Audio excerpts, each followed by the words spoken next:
بيتكلموا على تعليم وصحه، تعليم وصحه، اديك تعالوا شوفوا يا بتوع اللي بيتكلموا على تعليم وصحه، شوفوا احنا بنعمل ايه. انا فاكر طبعا ان انا عرضت في بدايه السنه فيديو وزير الصحه التركي هنا، وما بيقولوا هيحطوا اجهزه انعاش قلب في المولات وفي الجناين عشان الناس اللي بتحصل لها ازمات يعني. ده بيفتخر انه عمل مدينه طبيه. يعني قال لك 1700 سرير، صح؟ انا فاكر الرقم ده.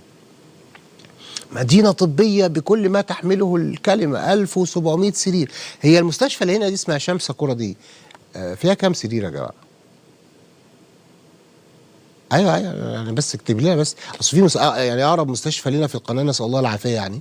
كل زمايلنا من اللي بيتعبوا بيروحوا هناك، اسمها شام ساكورا، صح؟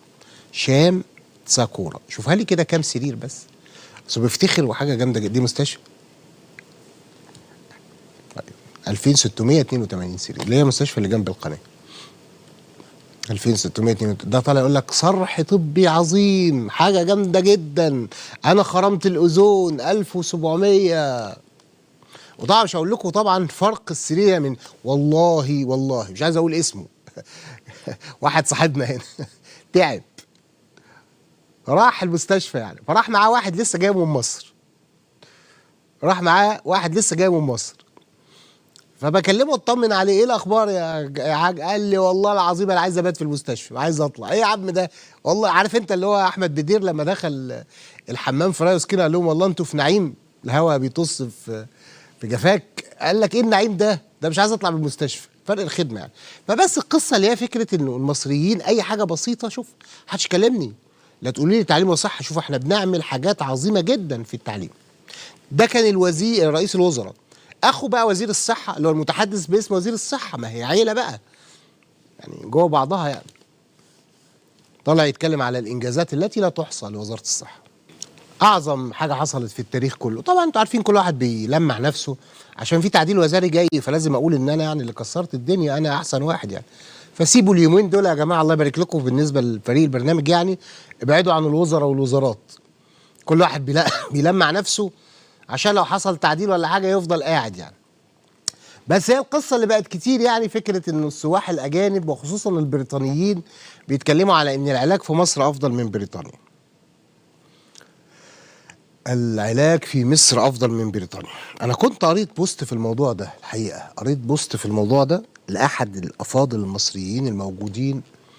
الحقيقه انه الكلام اللي قالت فيه جزء ده جزء صحيح. انا قريت بقول لكم بوست مش فاكر لاحد الافاضل الموجودين في بريطانيا، وهو بيقول تعليقا على فيديو السائح، كان في سائح قبل كده في الاقصر قال نفس الكلام، ان العلاج هنا في مصر افضل. طبعا مش هقول لك ان الخدمه اللي بتقدم للسياح ازاي ليس لها علاقه بالخدمه اللي بتقدم للمواطن الطبيعي، ده طبيعي يعني.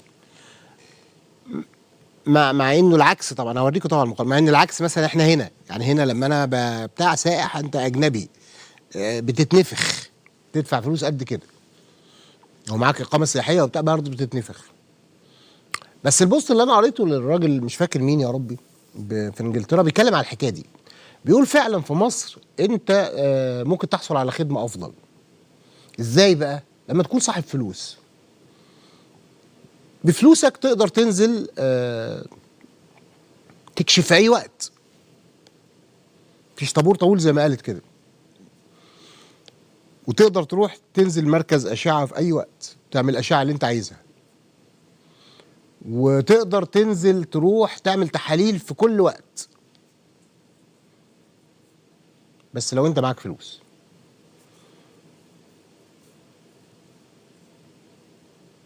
اما في انجلترا فانت بتاخد طابور طويل جدا زي ما قالت كده للحصول على موعد لو انت مش حالات طارئه يعني. لكن قال بقى لكن الخدمه بقى، تعال شوف ان الخدمه في اصغر قريه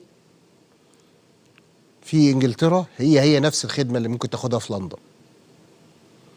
ان البروتوكول هو بروتوكول، ان انت لما تروح لا قدر الله مريض الكانسر يعني بيروح لعده دكاتره كل واحد برأي. اما في بريطانيا فمفيش الكلام ده كله، بيجتمع عليه كونسلت ويطلع رأي واحد.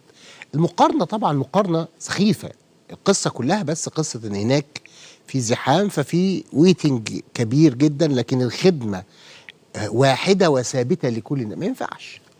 فطبعا مش عايز اقول لكم انك بتقارن ما بين خدمه السائح لخدمه المواطن العادي.